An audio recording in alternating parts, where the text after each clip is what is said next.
구독, 좋아요.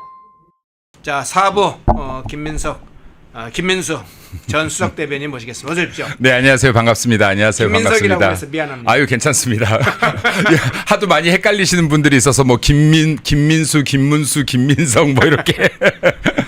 그러니까요. 네. 두 자리나 비슷하니까요. 근데 정치연안 들어가기 전에 네네. 우리 김민수 수석 대변인의 소식을 먼저 다루겠습니다. 제가 직접적으로 물어보겠습니다. 네. 이번 전당대회에 출마하십니까? 네, 출마를 결심했습니다. 결심하고 했어요? 있습니다. 네. 네. 어떻게 출정을 합니까? 지금 일단은 그 최고위원 출마를 결심한 상태이고요. 예. 그리고 지금 아무래도 지난 12월 3일 이후부터 계속해서 목소리를 내왔는데 이 목소리의 힘이 약하구나를 좀 많이 느낀 것 같습니다. 그래서 당의 변화 그리고 보수의 재건을 위해서는 힘이 있는 자리가 필요하겠다라는 생각이 먼저 들었고요. 힘이 있는 자리에서 내는 목소리가 필요하겠다. 그래야지만 당원들이 원하는 목소리 그리고 진짜 보수 지지자들이 원하는 목소리를 제대로 낼 수 있겠다라는 생각이 들어서 누군가에게 이런 목소리를 내면서 행동해 주십시오가 아니라 내가 그 자리에 올라가서 내가 행동하고 바꾸자라는 결심이 좀 쓴 것 같고요. 예. 이번 기회가 보수에 있어서 저는 좀 마지막 기회라고 봅니다. 그래서 지금 이제 민주당 이재명이 제가 계속 얘기해왔던 건데 취임 100일 이후가 된다라고 하면은 진짜로 이 야당에 대한 압박이 굉장히 거세질 것이고 정치 보복도 거세질 것이고 그럼 야당으로서 할 수 있는 게 투쟁뿐이 없는데 투쟁력을 잃은 보수 정당이 살아남을 수 있겠는가? 그리고 이때까지 우리를 사랑해 주셨던 많은 국민과 지지자들까지도 등을 돌리는 상황에서 보수 정당 국민의힘이 명목을 더 이상 이어갈 수 있을 것인가? 이게 마지막이 될 수 있다라는 절박한 심정으로 출마를 하려고 하고 있습니다. 그리고 당을 진심으로 좀 변화시켜 보고 싶고요. 그리고 실력주의 정당으로서 민주당과 당당히 맞서고 국민들께 국익에 도움이 되는 일들을 해낼 수 있는 정당이 될 수 있게끔 한번 만들어 보고자 합니다. 예. 네. 공식적으로 이제 출마 선언을 하는 그런 기자회견을 이제 조만간 가질 수 있겠네요. 네, 뭐 아직 당의 룰도 안 나온 상태라서요. 그러죠. 뭐 이런 그래서 부분들 좀 조금 확인하고. 애매합니다. 네, 예. 그렇습니다. 네. 네. 근데 이제 최고위원제를 그걸 폐지를 할 수 있을까요? 지금 최고위원제가 가지고 있는 장점들이 굉장히 많이 있는데. 최고위원이 가지고 있는 장단점이 있다고 봅니다. 사실은 지금 최고위원들이나 당대표가 서로 견제하면서 좋은 의견도 내고 서로 다른 의견들도 절충하고 해야 되는데 그래서 제가 알기로는 당원 당규상에 지금 최고위원이나 당대표가 팀을 짜서 못 나오게 돼 있거든요. 근데 지난 전당대회에서 이걸 약간 묵인했죠. 네, 묵인하면서 그러면 이제 최고위원회 자체가 의견을 교신할 수 있는 자리가 안 되겠죠. 아무래도 팀을 짜서 나왔는데요. 네네. 네, 그래서 이제 이런 단점이나 장점들이 분명히 함께 존재합니다만은 중요한 것은 지금 최소한 대한민국 보수를 대표하는 보수 정당이라면 우리가 정한 당원 당규는 우리 당의 헌법과 똑같거든요.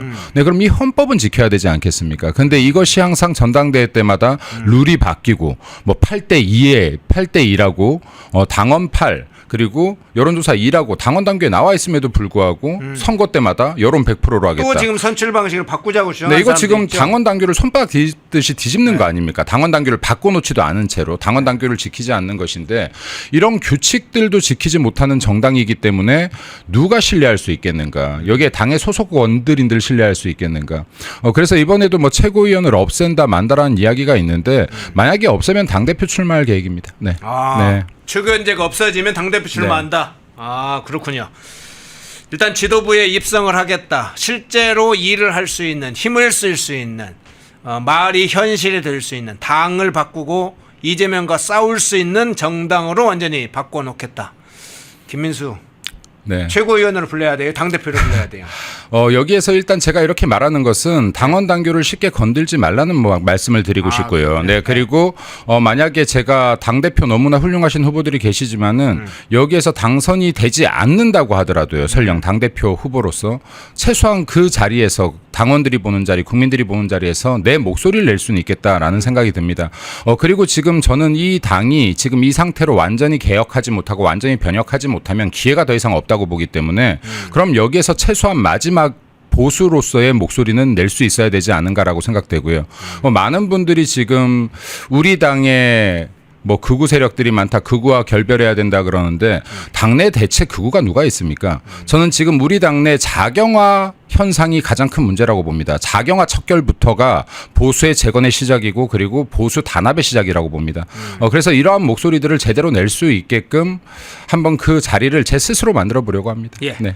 일단 최고위원제가 유지된다면 최고위원으로 일단 출마하겠다. 이게 지금 네. 1차적인 생각이죠. 그럼 아까 얘기 드린 것처럼 당원 당규상에 당대표 출마자하고 최고위원 출마자는 연합을 할 수는 없습니까? 제가 알기로는 서로 이렇게 지지가 안 되는 것으로 알고 있는데요. 당원 당규상에. 그래서 지난번 전당대회에 이게 좀 논란이 됐었습니다. 팀을 짜도 괜찮은가 아닌가 예. 했었는데 그건 역시도 뭐 선관위에서 그냥 묵인하면서 괜찮다라는 형태로 넘어갔는데. 그랬어요? 네, 근데 지금 이게 선관위나 혁신이 비대위에 그런 권한을 주지 않았다. 당원 당규를 깰 권한을 주지 않았다. 이건 마치 대통령이 뽑혔더니 헌법을 위반할 수 있는 권한을 무소불위를 누리는 것과 뭐가 다르냐. 그러니까 가장 원칙이 되는 것은 당원 당규여야 되는 것이고 당원 당규가 잘못되었다고 생각된다라고 하면 정상적인 절차, 전국위원회까지 열어서 당원 당규를 고쳐야지 맞다라는 말씀을 드리고 싶습니다. 예. 네. 자, 이번에 최고위원회 출마를 지금 선언한 셈이고 실제로 출마하면 이제 선거활동을 해야 되는데 그걸 전제로 해서 여쭤볼게요. 최고위원이 실제로 되면 아까 이제 좀 일부 소개를 해드렸습니다만 현실적으로 이제 문제를 해결해 가야 하잖아요. 어떤 부분에 중요하게 초점을 많이 둘 겁니까? 저는 세 가지 정도에는 좀 초점을 둬야 되고 사실 최고위원이나 당대표가 됐다라고 해서 모든 걸 바꿔낼 수 없겠죠. 이게 현실이겠죠. 네. 그럼에도 불구하고 핵심적인 것들은 바꾸려는 정말 절박한 노력이 필요하다고 봅니다. 이번에는 당이 쇄신해야 됩니다. 왜냐하면 지금 당 지지율이 10%대에 그치고 있는데 이것은 비단 우리들의 기존 지지자들까지도 등을 돌렸음을 의미합니다. 10%대는 우리들이 계속해서 중도 좌클릭하면서 진짜 우리를 전통적으로 지지해왔던 분들조차도 등을 돌린 지지율이 10%대다. 자, 그러면 지금과 같은 계속 혁신의 목소리만 낼 것이냐. 지금 제가 이 이야기를 많이 하는데 임진왜란이 터져서 왜군들이 쳐들어온 상황에서 책상머리에서 혁신 안 짜고 있을 것이냐. 지금 싸울 때다. 싸우는 게 혁신이다. 지금 우리 당의 가장 큰 병폐는 싸워야 될 때 싸우지 못하는 것이고 소리내야 될 때 소리내지 못하는 것이 가장 큰 병폐이자 적폐라고 저는 말하고 싶습니다. 이것부터 제대로 혁신하고 개혁해내야 싸우는 정당으로 바뀌어야 된다. 우리가 목소리 낼 때 목소리 낼 수 있어야 되고 국익과 국민을 해하는 정책이 나올 때 싸울 수 있어야 된다. 그러라고 정치인들을 뽑아놓고 만들어 놓은 것인데 싸울 때 싸우지 못하기 때문에 소리 낼 때 소리 내지 못하기 때문에 국민의힘 보수정당이 지금처럼 이렇게 나약해진 것이다. 그리고 허약해진 것이다. 라는 말씀을 좀 드리고 싶습니다. 그래서 아까 제가 말씀드렸었는데 첫 번째로는 당내 자경화 형상을 멈춰야 된다. 네, 자경화 현상을 멈춰내는 역할을 할 것이다라는 말씀을 좀 드려야 될 것 같고요. 그리고 또 두 번째는 제가 이거를 좀 정책 이름을 정하려고 하는데 블루컷이라고 좀 명명하고 블루컷? 있어요. 네, 그러니까 당내 파란색들을 막아내겠다. 네, 그러니까 이게 블루컷이라는 표현을 좀 하고 있는데 이런 것들이 지금 계속해서 보수주의에 대한 가치나 신념을 잃고 이게 맹탕 정당이 되고 있다. 이 보수의 가치 안에서 국민들을 더 이롭게 할 수 있고 국가를 발전시킬 수 있는 모든 이념들이 들어있는데 보수라는 이 정치 사상 속에 다 들어있거든요. 근데 이런 것들을 이해하지 못하기 때문에 부안해동하면서 계속 좌클릭만 주장을 한다. 그 색깔이 없잖아요. 그럼 좌클릭 우리가 아무리 해도 민주당보다 자로 갈 수가 없거든요. 그러면 국민들에게 인정받을 수가 없는 거예요. 그럼 진짜 국민들에게 인정받을 수 있는 방안이 무엇인지를 알아야 된다. 그럼 두 번째는 방금 제가 보수의 가치를 얘기했는데 보수의 가치를 기반으로 해서 정책을 만들어낼 수 있는 능력이 있어야 된다. 그래서 저는 실력주의로 당내 인사들이 채워져야 된다. 예를 들어서 실력을 위주로 이게 학력이나 인맥이나 계파가 아니라 실력을 위주로 당내에 기회가 주어진다면 우리 당이 이렇게 허약해지지 않았을 것이다. 근데 지금 말하는 실력은 이 사람이 지금 투쟁할 수 있는 능력이 있는가, 싸워야 될 때 싸울 수 있고 목소리 내야 될 때 목소리를 낼 수 있는 사람인가, 그리고 대국민을 설득할 수 있는 연설력을 갖췄는가, 그리고 좌파 패널들이나 좌파들과 토론을 했을 때 기꺼이 이길 수 있는 토론 실력을 갖췄는가, 그 우파의 가치를 알고 보수의 가치를 알고 이 가치를 국민을 위한 정책에 담아낼 수 있는 정책 능력을 갖췄는가. 이 정도만 저희들이 분별할 수 있다라고 해도 지금 이렇게 경쟁력 없는 정당이 되진 않았을 것이다. 그것도 세 번째는요. 제가 지금 벌써 국민의힘에 입당한 지 7년이 되었습니다. 네. 그간의 청년들을 만나보면요. 저희들이 청년들의 지지를 그토록 원해왔는데 청년들을 저희 당 외면해 왔습니다. 근데 이번 계엄 이후에 1020, 30 청년들이 우리 당을 지지하기 시작했어요. 근데 우리 당이 이들의 손을 잡아주지 않았습니다. 자, 지금 지금 기존의 좌파 세력의 전통적인 지지층으로 불렸던 4050은요. 이제 나이가 먹어서 5060 세대까지도 확장됐습니다. 우리 지지층이었던 6070은 이제 더 연세가 드셔서 70, 80, 90으로 넘어가고 있습니다. 자, 우리의 정통적 지지층이 영원히 사시면 좋겠지만 영원히 사실 수가 없어요. 이렇게 되면 지금 좌파 지지층은 전 세대로 확장이 되는 것이고 우리를 지지하는 강력한 지지층은 없는 상황이 발생하는 겁니다. 이때 지금 1020, 30 청년층들의 마음을 잡아내지 못한다라고 하면 보수는 앞으로 영원히 괴멸한다. 근데 우리들이 1020, 30 청년들의 마음을 잡아낼 수 있는 이 시점을 놓치고 있다라는 말씀도 드리고 싶고 그렇기 때문에 청년들이 진짜로 당에서 주류가 될 수 있는 제도적 장치들을 만들어야 되고 또 청년들을 긴 안목으로 보수의 인재로 키워내는 제도도 만들어야 된다. 이 세 가지만 하더라고 해도 빠듯한 시간이라고 봅니다. 그러니까 홀 좋은 여러 가지 말들보다 이 세 가지만 완벽하게 고쳐도 보수의 근간을 어느 정도 바꿀 수 있을 것이다. 이 토양을 바꿀 수 있을 것이다라고 생각됩니다. 네. 네. 지금 이제 말씀하시는 전체적인 윤곽 방향을 꼭지를 좀 알겠습니다. 사실은 국민의힘 내부가 일부 문제가 아니라 전체적으로 약간은 분산되는 상황에 있어요. 지금 자경화뿐만 아니라 각자 의원들이 여과 없이 일정한 절제력도 없어지고 각자 이익에 따라서 막 어떤 배가 난파하면 막 도망치듯이 그런 양상으로 지금 가고 있기 때문에 이 수습 이 상황을 방향을 딱 뚜렷하게 정하고 수습하는데 굉장한 여러 가지 걸림돌이나 어려움이 많을 것 같아요. 그 부분에 대한 사실은 상황 인식은 지금 사실 명확한 것은요. 우리 당이 지금 이게 명확한 비전이나 목표가 없기 때문이라고 볼 수 있습니다. 왜냐하면 민주당 같은 경우는요. 방향이 정해지면은 이견이 없습니다. 달라붙어서 그 길을 만들어냅니다. 근데 우리 당 같은 경우는요. 지금 당내 생존 게임을 하고 있는 거예요. 민주당은 옆에 있는 사람들을 동료로 인식하고요. 우리 당은 옆에 있는 사람들을 경쟁자로 인식합니다. 예를 들어서 저 사람이 주장했는데 맞는 말이야. 그럼 일단 반대하고 봐. 저 사람은 이 포지션이고 난 이 포지션인데 만약에 지금 여론이 저쪽 포지션으로 가면 내 정치 생명이 끝날 거야. 그럼 저 사람을 비판하고 비난하고. 자, 이러다 보니까 이게 지금 당내의 생존이 더 중요한 정당이 되어버렸다. 당내 생존하면 뭐 할 겁니까? 여기에 지금 결국에는 이렇게 나라가 망가지는데도 목소리조차도 내지 못한 정당이 되고 있는데요. 그럼 이건 정치의 본질과 목적을 잃어버리는 것이다. 그렇기 때문에 지금 차기 지도부는요. 반드시 투쟁력이 강한 사람들이 들어와야 된다. 차기 지도부에 투쟁력이 강한 사람들이 들어와서 보수의 체질 자체를 바꾸려고 해야 되고 보수가 앞으로 지향해야 될 정확한 목표를 정해야 된다. 그리고 지금 이렇게 서로 싸우고 있는 것은 인재 채용에 있어서 명확한 룰이 없기 때문이기도 합니다. 지금 내가 이 계파를 만들어서 내가 이 안에서 목소리가 더 커져야 내가 살아남을 수 있다는 생각 때문입니다. 예를 들어서 명확한 인재를 선별하는 룰만 정해져 있다 그러면 내가 이런 것 눈치 보지 않고 내가 내 할 일 하면 되는 겁니다. 내가 이 당에 기여할 걸 찾으면 되고 내가 국가에 기여할 걸 찾으면 되고 국민의 이익에 부합하는 것들을 찾으면 되는 겁니다. 그럼에도 불구하고 우리 당은 지금 이런 기준들이 방금 전당대회에서도 보셨듯이 전당대회 때마다도 이게 손바닥 뒤집어지듯이 룰이 바뀌고 매 선거 때마다 손바닥 뒤집어지듯이 룰을 마음대로 바꿔대니 어쩌겠습니까? 힘 있는 사람 편에 줄을 서야죠. 자, 이런 문화를 만들어낸 것이 잘못이다. 이 문화부터 바꾸지 못한다면 보수는 영원히 다시 재건하지 못한다라는 말씀 드리고 싶습니다. 예. 네. 자, 김민수 수석 대변인의 출정 준비는 돼 있고 이제 본 레이스가 시작되면 본격적으로 지금 생각하고 있는 구상을 당원들과 국민들에게 알리는 상황이 될 겁니다. 당의 사실은 체질 개선을 하는 작업이 여기에서부터 시작되겠죠.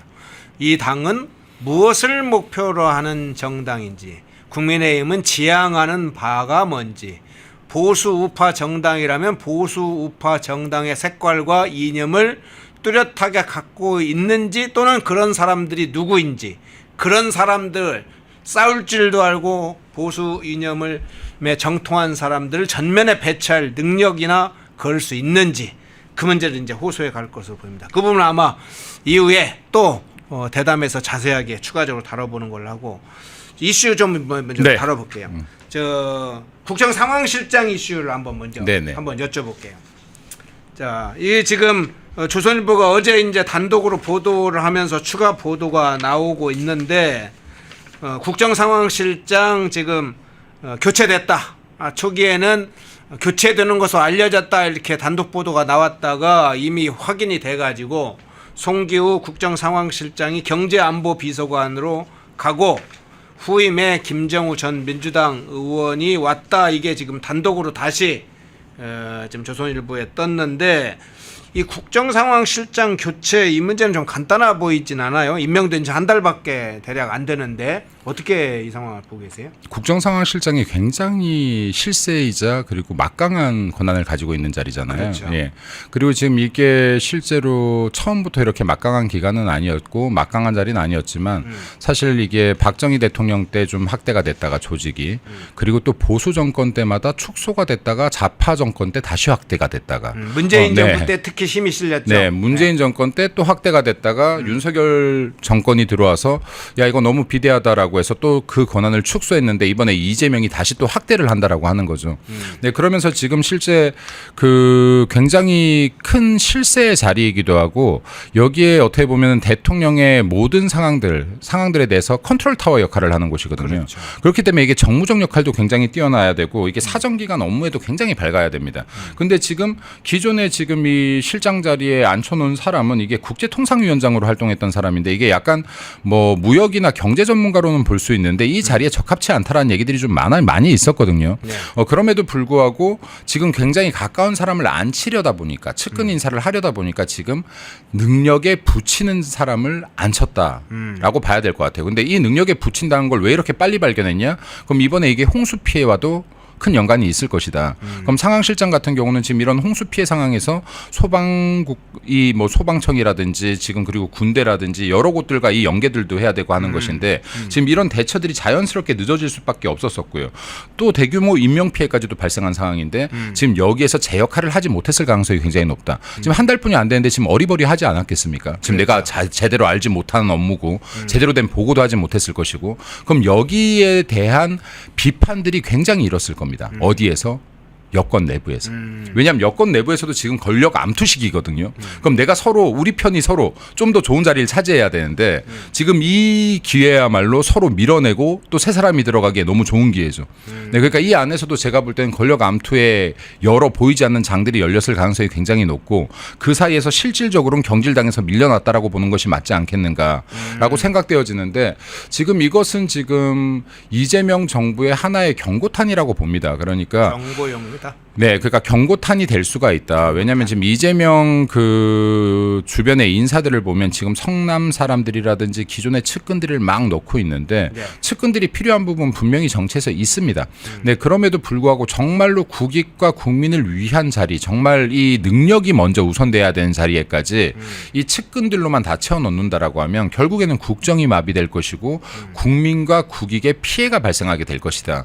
이 부분을 좀 이재명이 좀 인지를 하고 인사를 한다라면 좋지 않을까라는 생각이 듭니다. 예. 그리고 이런 잘못된 인사에는 지금 국민의힘이 그때 충분히 맞대응을 해서 싸우는 노력이 필요하다라는 말씀도 좀 드리고 싶습니다. 예. 진행하다가 저거 좀 사진이 잘못 배치가 된 것 같아서 미리 말씀을 드립니다. 앞서 이제 보신 사진이 그 이재명이 나오고 다른 부분에 한호섭 윤석열 정부 시기의 국정 상황실장 한호섭 실장 나중에 정무수석도 했죠. 그분의 사진이 나와서 마치 그분이 지금의 송기호 국정상황실장처럼 오해할 수 있었기 때문에 그 사진 부분은 추가적으로 보여주지 마시고요. 왜냐하면 보시는 시청자가 혹시나 오해할 수 있기 때문에 송기호 실장은 아니고 윤석열 정부 때 국정상황실장 한호섭 실장이었다는 사실을 다시 수정해서 사진이 오해가 없도록 그렇게 이해를 해주시기 바랍니다. 그런데 국정상황실장 하면 이제 이야기 좀 컨트롤 타워 이야기도 해주셨는데 국정원과 특히 검찰, 경찰 이런 그렇죠. 정보를 네. 전체 취합하는 곳이잖아요. 특히나 재난 관련된 상황에 관해서도 상당히 중요하게 이게 정보를 취합을 사전에 각 부처로부터 해서 대통령에 보고를 올리고 상황만 단순하게 상황 보고하는 한 게 아니라 주요 현안에 대해서 해석해. 방향을 네. 좀 제시를 한단 말이에요.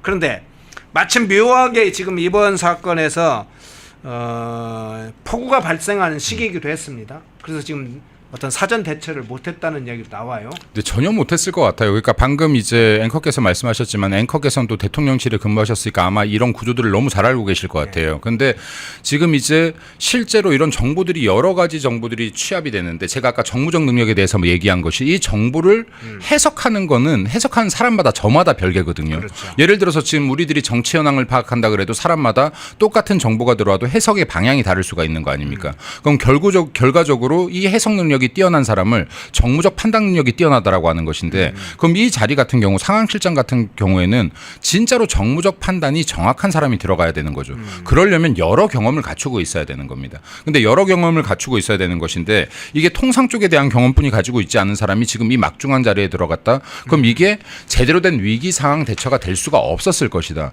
그럼 위기 상황 대처를 못했다라고 해서 질책받고 끝나는 것이 아니라 이것이 국민의 인명으로 피해가 발생하는 것이고. 지금은 네. 저 실종자 사망자 거의 30명 그럼요. 되잖아요. 네. 그리고 국민의 재산으로 피해가 발생하는 거죠. 그렇죠. 그렇기 때문에 제가 아까도 말씀드렸지만은 진짜 국익과 국민의 안전과 관계된 자리에서는 내 측근이 아니라 능력 위주의 이 인사를 해야지만 된다. 그리고 이런 것들이 이루어지지 않을 때 야당은 야당으로서 처절하게 싸워야 된다라는 말씀 좀 다시 한번 강조하고 싶습니다. 예. 네. 곁들여서 이 문제도 한번 엿들여 볼게요. 지금 초기에 오광수 민정수석이 낙마했는데 그때만 하더라도 뭐 인사 검증 문제 준비가 안 돼서 그렇다 어쨌다 이야기가 좀 있었습니다. 근데 청와대 안에 지금 인사비서관이나 충무비서관이 이 성남 경기 라인의 핵심들이 지금 배치됐는데 이 사람들이 다 지금 인사 문제를 다루고 있다고 지금 하잖아요. 이번에 지금 송교 이 국정상황실장 문제도 이게 경질성이라 한다면 지금 말씀하신 것처럼 적합한 적절한 실력 있는 인물을 뽑지 못해서 발생한 거 아닙니까? 그렇죠. 네. 사전에 맞습니다. 네. 검증 작업이나 그 인물에 대한 선택을 물론 이재명이 잘못한 것도 있지만 핵심적으로 그것을 보호자 하는 인사비서관실이나 총무비서관실 그 일을 하고 다시 자기들이 담당하고 있다고 하니까 지금 알려진 바에 의하면 그 책임을 사실은 물어야 되는 거 아닙니까? 물어야죠. 근데 묻기가 힘들 거예요. 왜냐면요. 제가 이거 좀 많아서 좀 적어와 봤어요. 네. 이재명의 성남 라인. 그래요? 네. 그럼 네. 김병욱 전 국회의원이 정무비서관 네. 하고 있습니다. 여기 7인회 중에 한 명이었죠. 그 김현지라는 사람이 총무비서관 하고 있어요. 김현지 그렇죠. 아시죠? 예. 예, 여기 이재명과 굉장히 많은 뭐 얘기가 있는 여기 아주 최측근의 여성으로 알려져 있는 김현지가 총무비서관으로 들어가 있습니다. 또 김남준이라는 자가 제1부속실장으로 들어가 있는데 김남준 같은 경우는 성남 지역 아름방송 기자 출신이에요. 네. 그리고 성남시장 당선 이후에 성남시와 경기도에 대변인을 했던 사람입니다. 또 김용채 인사비서관 이 사람은 국회 선임비서관 출신이에요. 또 윤기천 제2부속실장. 지금 이게요 보면은 성남 출신들이 지금 계속해서 들어가고 있는 거예요. 그렇죠. 자 그러면 이 사람들에게 인사권이 주어졌어요. 인사 검증권이 주어져 있어요. 자 그럼 누가 들어갈까요? 이 사람들이 또 측근이 들어가요. 이 사람들과 가까운 사람들이 들어갑니다. 그럼 이 사람들은 또 누구랑 가까울 거예요? 성남 사람들하고 가까워요. 네, 그럼 이게요. 결국에는 성남시장 때 가까웠던 사람들을 중심으로 이게 실세 구조가 어느 정도 형성될 것이다. 그리고 제가 볼 때는 이재명 같은 경우가 국회보다는 성남에 믿을 만한 사람들이 더 많을 걸로 저는 판단이 돼요. 왜냐하면 지금 이거는 진짜로 밑바닥부터 같이 올라왔던 사람들이거든요. 그렇죠. 그 중에 일부는 지금 죽기도 했고, 네, 일부는 감옥에 가 있기도 하지만 지금 남아있는 사람들은 분명히 중요한 보직으로 쓰일 것이다. 근데 이 사람들이 지금 아까도 말씀하셨지만은 국회에서 일해본 적이 있느냐? 아니면 국가에서 일해본 적이 있느냐. 성남시나 경기도의 경험이 단데 이 사람들이 지금 이 국가 국정을 핸들링할 수 있는 능력이 있느냐가 가장 큰 문제가 될 것이다 라고 보여져요. 그래서 지금 이제 이러한 부분들은 이재명이 성남시의 한계를 뛰어넘어서 국정 운영을 제대로 할 수 있을 것이냐. 그러려면 사람부터 그 그릇에 맞는 사람들이 쓰여져야 될 것인데 지금 성남시장 당시 인사를 그대로 옮겨놓은 것 같은 지금 이 대통령실 인사들로 지금 이 국정 운영을 제방향을 찾을 수 있을지 걱정이 되는 부분이라고 보겠습니다. 예. 자, 송기호 국정상황실장 사실상 경질로 보이는데 왜 그런 일이 발생했을지, 내부의 권력 투쟁일지, 아니면 지금 말씀하시는 것처럼 권력 투쟁 양상에다가 플러스 어떤 문제가 발생한 거냐, 그 문제를 살펴봤고요. 자, 이 주제로 좀 넘어가 보겠습니다. 자, 지금 이제 이재명의 편협한 여기 선택적 징벌이 곳곳에 드러나고 있는데 그 중에 하나가 이 문제입니다. 지금 몇 곳의 지자체를 딱 겨냥해서 지금 공격을 해대고 있어요. 지난번에 뭐 이재명이 재난은 정쟁의 대상이 아니다 이렇게 이야기를 했어요. 강유정이 그래서 그럴듯한 얘기다 했는데 불과 하루 좀 지나서 딱 뭐 음주가무 이야기를 하면서 특정 대상을 겨냥하기도 했습니다. 지금 오산 뭐 시장, 오산시, 구리시, 세종시 마침 국민의힘 다 출신들 자치단체장들을 겨냥을 하고 있어요. 정쟁의 대상이 아니라고 하면서 지금 그러고 있습니다. 거짓말이죠. 근데 참 이게 민주당이 대한민국의 재난 상황을 정쟁으로 이용한 지는 지금 오래됐습니다. 세월호 때부터 그랬죠. 예. 네, 그리고 지금 이 이후부터는 재난만 발생하면 정치적으로 해결하려고 했어요. 그리고 지금 이것으로 정치적 이점을 찾아내려고 했습니다. 우회쓰려고 했습니다. 재난을 정쟁과 정치로 이용했던 거 민주당이죠. 세월호도 그랬고 지금 이태원 참사도 그랬습니다. 특히 이태원 참사 같은 경우는 민노총의 그 지금 수사를 통해서 민노총에서 북한 지령문을 받고 지금 정치적으로 이용했다는 것까지도 밝혀졌던 상황 아닙니까? 자, 그럼 이런 정도로 지금 심각하게 지금 재난 상황들을 악용하고 있었다라는 말씀을 좀 드리고 싶고요. 반면에 또 본인들이 약간 불리한 것들은 묻고 가려는 경향들을 계속해서 보였어요. 예를 들어서 무안공항 참사 같은 경우도요. 굉장히 떠들썩했어야 될 사건인데 민주당의 패턴으로 보면 그렇죠. 쥐죽은 듯이 조용하게 넘어갔다. 지금 이에 대해서도 지금 좀 명확한 수사가 필요할 것이다라는 말씀을 좀 드리고 싶고요. 그리고 지금 이번에 세종시 급류 실종 사건만 해도 이거 지금 급류돼서 실종된 지 24시간 동안 인지조차도 못하고 있었던 거 아닙니까? 자, 이 정도로 심각한 상황임에도 불구하고 이에 대해서는 거의 무건수행을 하고 있다. 반면에 지금 구리시장 같은 경우 국민의힘의 지하체장 같은 경우 물론 잘했다는 거 아닙니다. 저는 굉장히 적절하지 못했던 행동이라고 봅니다.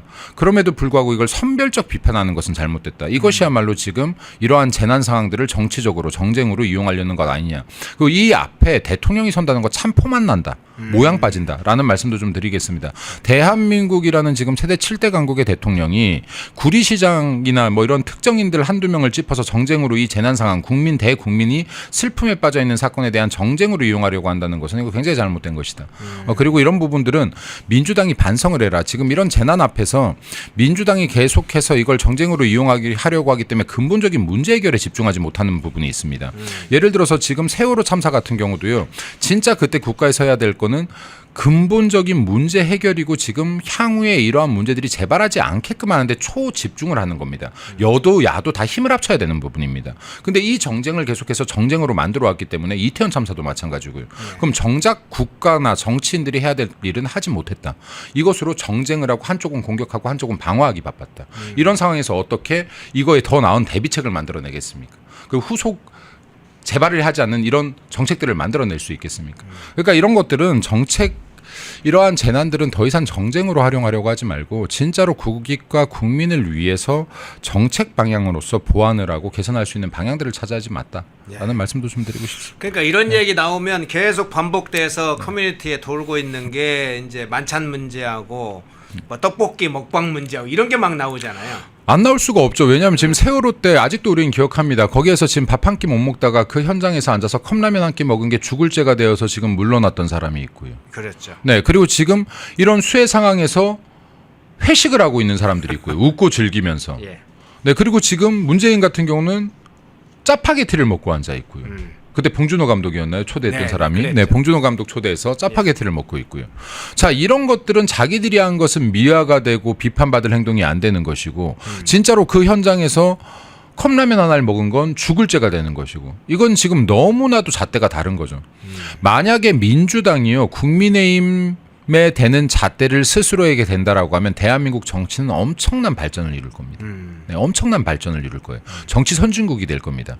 근데 이것을 정쟁으로만 이 잣대를 이용하고 본인들은 정작 뒤로 더 나쁜 짓들을 하니 네, 대한민국 정치가 사류를 벗어나지 못하는 것이다 라는 말씀도 좀 드립니다. 예. 마지막 질문 드릴게요. 앞에 제가 오프닝 멘트 때 이 4대강 사업이 사실은 이번 폭우 인명피해를 상당 부분 오히려 막는 정권은 못했지만 이명박 정부 시절부터 했던 4대강 사업 그 후로 사실은 본류 낙동강 한강 뭐 이런 4대강의 본류와 지천 하류 지천들을 계속 정비를 해왔던 곳은 그리고 보를 해체하지 않았던 곳은 오히려 큰 피해를 막았고 그렇지 않은 곳은 피해를 당했다. 그래서 오늘 뭐 중앙일보엔 대전 같은 데를 아주 자세히 썼어요. 네네. 여러 낙동강의 여러 지역도 지류 하천을 잘 정비한 곳과 그렇지 않은 곳을 구분해서 이야기를 했는데, 자, 그 실제로 이번 폭우를 겪으면서 이 4대강 사업 어떻게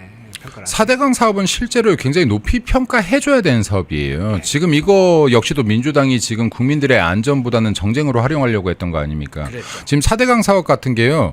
이게 도대체 그러면 이렇게 따지면 지금 한강도 굽이굽이 놔뒀어야 되나요? 네. 예.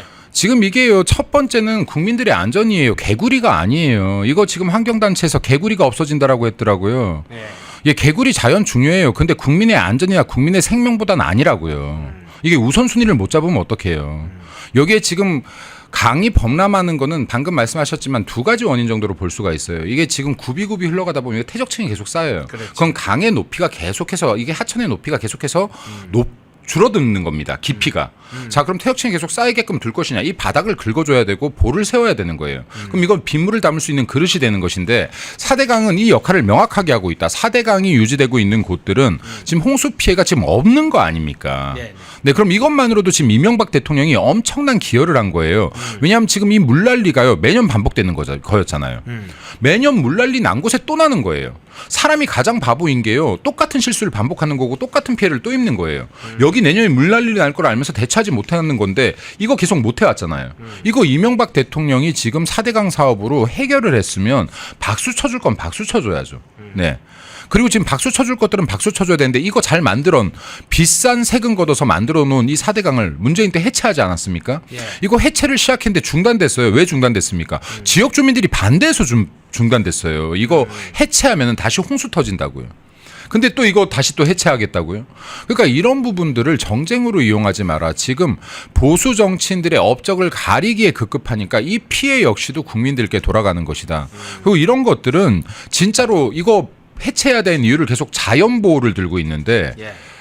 정치인들이 이것도 자연보호와 반대되는 얘기 잘 못하잖아요. 무서워서. 제가 말씀드릴게요. 자연보호 중요합니다. 근데 국민의 안위보다 아닙니다. 네, 국민의 안전보다 아니에요.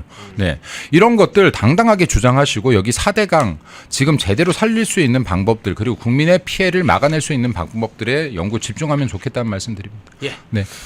김민수 수석 대변인, 오늘 출정을 이제 공식적으로 한 셈이니까, 네. 자, 다시 한번 이제 보수 정당을 크게 좀 흔들 목소리 내주시고, 실제로 그렇게 액션이 이번 전당대회 기간 동안에 큰 용광로가 되도록, 또 분출한 힘이 되도록 그렇게 해주시고, 다음 주에 볼 때 또 새로운 또 구체적인 소식으로 한번 만나겠습니다. 네, 감사합니다. 예. 네.